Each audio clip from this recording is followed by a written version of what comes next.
Hi and welcome, this is Marcus from InfoSec Governance. This video is all going to be about asset registers, what they are, why you should be using them and why they're handy.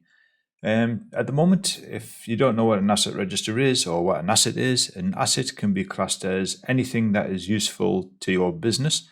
It can come in physical or informational type of assets. So for example, if you have a laptop, a keyboard, a microphone, monitor, all those can be classed as assets or physical assets. Information assets can be anything from your employee contracts, your payroll information, your HR information, corporate contracts, anything like that. So pretty much anything that you deem important to the business or anything that is important to yourselves, it can be classed as an asset. And if you don't actually track these assets, it can be difficult when times come up that you actually need to identify anything or find anything, or even just find out where they are. So for example, if you're working and you have a computer or a number of computers that you don't know where they are or you don't know who they're allocated to, this is a great time to actually have an asset register. So this video is just going to be a quick one, just going through actually how to, have a basic physical asset register, a basic information asset register, and even a removable media asset register. And we're just going to go through this one here. As you can see on the screen, I've just created a fairly basic one. It's a good starting point to get you off moving on track. So as you can see here, we've got just a reference. So it can be any reference you want. It doesn't have to start from 1, 2, 3, 4 and all the way down. It could be anything. It could be, your company name, initials, and then -1 or some kind of unique format. As long as it's unique and it's meaningful to yourselves, that's all you need to worry about. The next one is type of asset. So this one just defines what your asset is. For a physical one, it could be very generic, or you could break it down a bit more. So instead of having like type of asset, you could have maybe main asset and then a sub asset. So you could say maybe IT is the main asset, and then the sub asset could be laptop, desktop. You can stick model numbers in there and all sorts. So for here, we just put computer.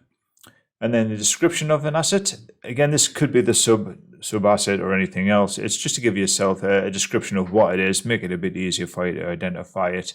So we've stuck a laptop here, but you could say a laptop, Dell XPS, whatever the model number is, anything that makes it easier for yourself. And then for the next column here, we say, why do we have it? You don't have to have this one. A lot of people don't have it in, but I always like to put it in just so we know what it is.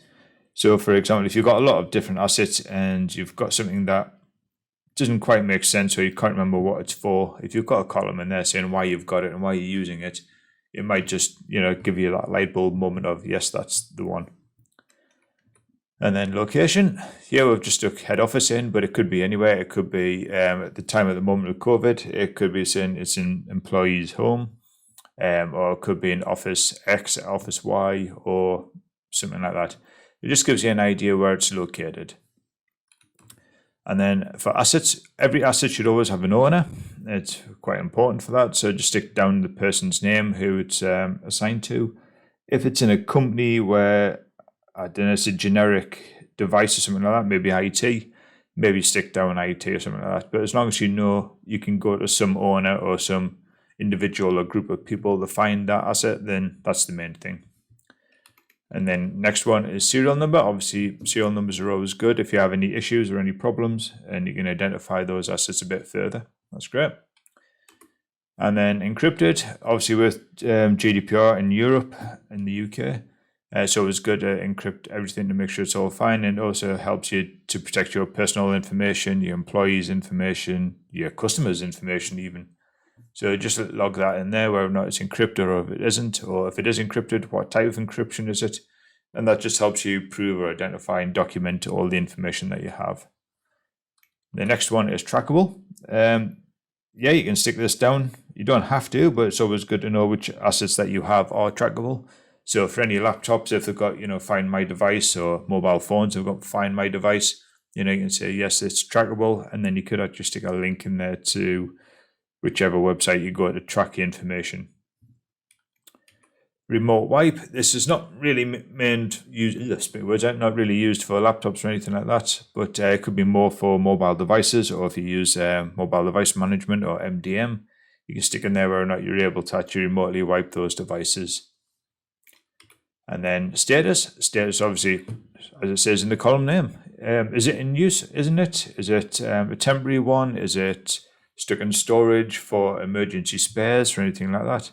You can use this for whatever means necessary, as long as it makes sense to yourself. And then obviously a return date. So if the device is no longer in use, when was it returned? Last verified, again, this is another column a lot of people don't have, but I always like to have it, sticking the last verified one. So if you regularly verify your asset list, just to make sure things are where they should be, you can stick a last verified date in there. So when you come through this asset register, you can go through and say, yes, this was last checked 6 months ago. If you can't find it within those 6 months, at least 6 months ago it was in position X and position Y had it, or user Y had it. So that's the physical one. I hope that makes all sense. The informational one is a little bit more complex, but again, it can be detailed for however you want. So in here, we've got just an example. So again, we've got reference, have a unique reference for whatever you like. We have a primary asset. For this, I like to break it down. So you have a big main one and then a sub one, and then you can just break it down and make it easier. So for this, I'll put company information. And then the sub asset, I put payroll. For this, it could be like payroll, it could be HR information, it could be employee information, it could be proprietary information for businesses. It's whatever makes sense to yourself and whatever makes life easier. If you think that breaking primary asset and sub asset down is just going to be too complicated for yourself, you could just have one. You could just have name of asset or asset type and go from there. So location, again, same as the physical one, the information assets, you need to know where they're based. A lot of the time, it could be head office file server or stuck in Office 365 or Google Drive, OneDrive, things like that. As long as you know where the location is and where that information is. Owner, again, and this might not just be down to one person for information assets, it could be a group of people or a team.